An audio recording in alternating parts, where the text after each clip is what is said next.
Award, and it was the screenplay was written by Horton Foote, and his daughter Daisy and I are making the musical of Tender Mercies, and we've been working on this for years. So we're about ready to start workshopping, which has freed me up to write some other stuff.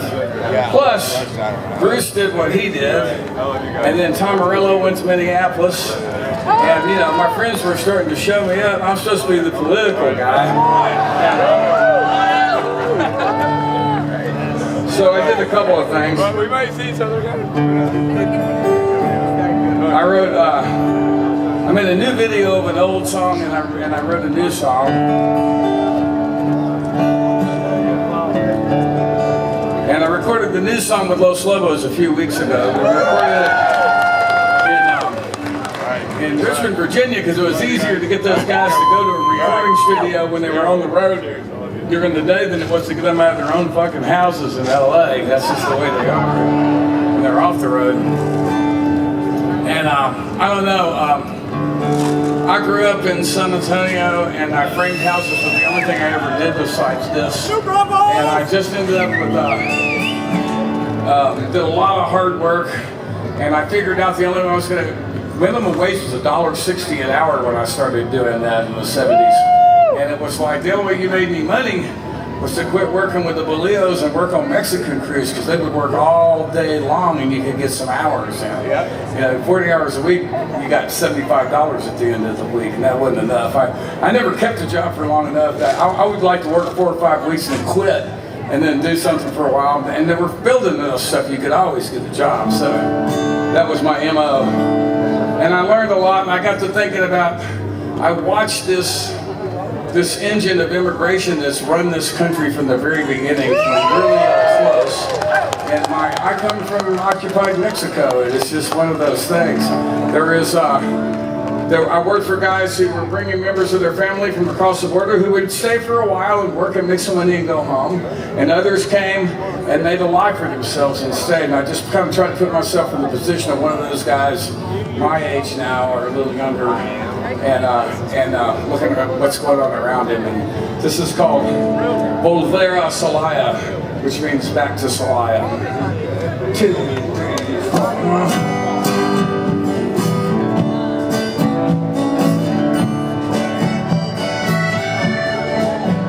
I was born in the city of Celaya,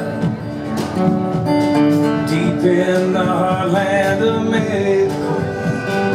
Worked to be heading monkey doors, but I was young and I had to go. There must have been troubles and trials. I only remember the river was low. On the other side I caught a ride north to San Antonio. I had a cousin of mine on a carpet crew.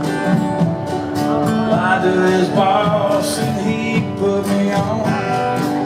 Not a clue what to do and he knew, but I called on.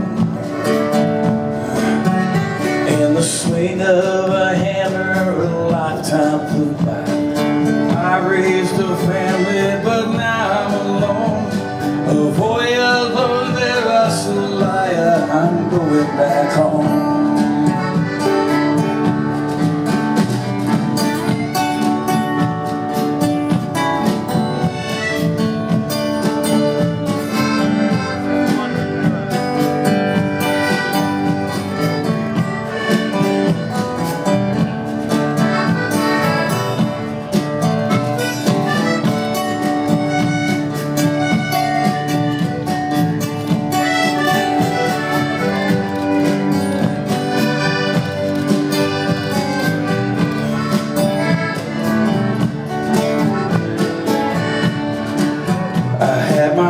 Before I turned 20,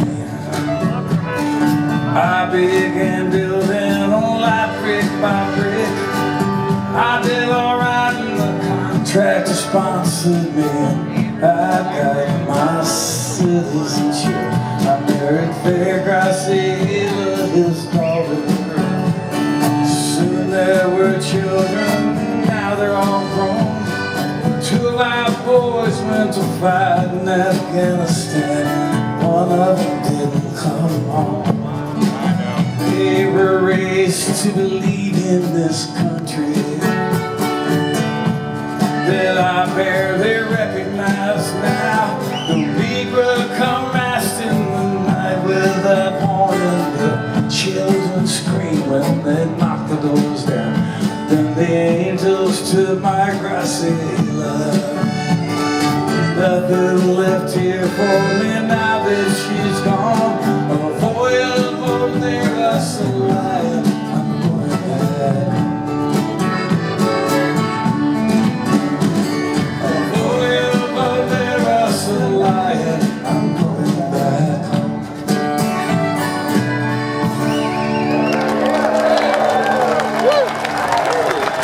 Mr. Ronnie Romero on the accordion, y'all. Louisiana treasure right there. Thank you.